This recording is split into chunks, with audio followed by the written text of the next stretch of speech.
कानी जी, कोविड का दौर चल रहा है और आपके द्वारा जो है, जो मरीज हैं, उनके सहायतार्थ जो है अलग-अलग जो है कदम उठाए जा रहे हैं, विभिन्न प्रकार से उनकी सहायता की जा रही है। जी। किस तरह की जो व्यवस्थाएँ जो है आपकी ओर से की गई हैं? देखिए, जैसे ही शुरुआत में दूसरी लहर का प्रकोप हिमाचल में आया, हमने कोरोना संक्रमित मरीज़ों के लिए सबसे पहले निःशुल्क भोजन की व्यवस्था उनके घर तक पहुंचाने तक के लिए की। जैसे-जैसे दिक्कतें आती गई, पीक बढ़ता गया, मरीज़ों की संख्या बढ़ती गई, एम्बुलेंस की कमी होती गई, क्योंकि दुर्गम क्षेत्रों में भौगोलिक दृष्टि से एक जगह एम्बुलेंस जाती थी, दूसरी जगह नहीं पहुंच पाती थी।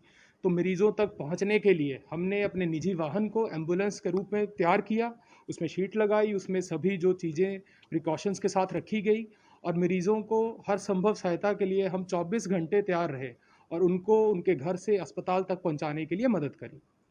इसके अलावा जिस तरह से काफ़ी ऐसे मरीज़ थे जिनका ऑक्सीजन लेवल भी डाउन जा रहा था, जी, ऑक्सीजन की भी समस्या पेश आ रही थी, जी। तो उस दिशा में किस तरह से प्रयास ये किए? आस्ते-आस्ते जब हम लोगों के बीच में जाना शुरू हुए, हमें महसूस हुआ कि घरों में कुछ ऐसे मरीज़ हैं जो बुज़ुर्ग हैं, कुछ ऐसे थे जो अकेले रह रहे हैं, उनको घबराहट, चक्कर आने की वजह से, कुछ ऐसे थे जो कोरोना से तो जीत चुके थे, पर उनको कमज़ोरी के कारण उनको ऑक्सीजन लेवल में थोड़ी बहुत कमी आ रही थी। इसीलिए हमको लगा कि इन तक कुछ ऐसी चीज़ पहुँचानी चाहिए कि आपातकाल की स्थिति में इन तक ऐसा कोई ऑक्सीजन का यंत्र हो जिससे वो आपातकाल में ऑक्सीजन ले सकें और या अस्पताल तक पहुँचने में उनकी सहायता कर सकें। जी। तो ये जो ऑक्सीजन कैन की व्यवस्था की गई थी, ये शाहपुर में ही आपके द्वारा उपलब्ध करवाई गई या नहीं, आप लगभग मुझे धर्मशाला, नूरपुर और लगभग और कांगड़ा से भी फ़ोन आए, हमने उन तक भी वो कैन उपलब्ध कराए और मैं आपको बताना चाहूँगा एम्बुलेंस के लिए भी हमने कांगड़ा और धर्मशाला के मरीजों को भी ये सुविधा दी है। गग्गल से प्रधान है हमारे, घुरकड़ी से दमीर जी, उनका रात को 12 बजे फ़ोन आता है कि एक एम्बुलेंस नहीं है और मरीज़ को धर्मशाला पहुँचाना है। हम रात को 12 बजे उनके पास गए मटौर में और उनका जो मरीज़ था वो साथ हमारे गया और धर्मशाला ज़ोनल अस्पताल में हमने उसको पहुँचाया था।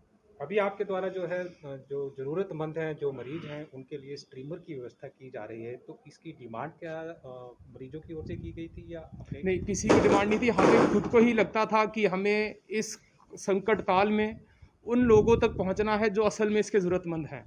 सरकार की गाइडलाइंस तो है ही है कि आप मास्क लगाएं, लगातार हाथ धोते रहें, पर उसके साथ साथ हमें भाप लेने में भी कोरोना से बचने में बीमारी हमारे साथ ना आए, ये मददगार साबित हो सकती है। इसलिए हमने निर्णय लिया कि लगभग शाहपुर के 1000 परिवार, ज़रूरतमंद परिवारों तक हम ये स्टीमर उन तक निःशुल्क पहुँचाएँगे। तो अभी वितरण शुरू कर दिया गया? आज से हम इसका वितरण शुरू कर रहे हैं और शाहपुर के प्रत्येक गांव में मैं खुद जाऊंगा, हमारे साथी जाएंगे और इसका वितरण करेंगे। कानी जी, ये भी जानना चाहेंगे कि अभी खतरा टला नहीं है, हालांकि मामले कम हुए हैं, जी। तो लेकिन आगामी दिनों में किस तरह से जो है मरीजों तक पहुंच रहेगी और किस तरह से जागरूक की देखिए, जैसे हम जो प्रयास यथासंभव प्रयास अपने आप से कर रहे थे वो आगे भी तब तक करते रहेंगे जब तक शाहपुर के प्रत्येक वासी को हमारी ज़रूरत रहेगी। और मैं अंत में इतना ही कहूँगा कि हमें सभी को सरकार की गाइडलाइंस की पालना करनी है, लगातार मास्क पहने, ज़रूरत ना हो तो घर से बाहर ना आएँ, अपने आप को सुरक्षित रखें, अपने घर को सुरक्षित रखें। कार्निक जी, शाहपुर जो एक ग्रामीण इलाका है और काफ़ी यहाँ पे जो गांव में दूर दूर बस्ती, तो यहाँ के लोगों को किस तरह से जागरूक कर रहे हैं कोरोना बीमारी को लेकर? देखिए, हम अब घर घर तक जा रहे हैं, किसी ने हमसे उम्मीद नहीं करी कि आप हमें स्टीमर दो, पर हमें खुद लगा कि कुछ ऐसे परिवार हैं जिन तक ये बताना है कि आपको इस बीमारी से बचना भी है।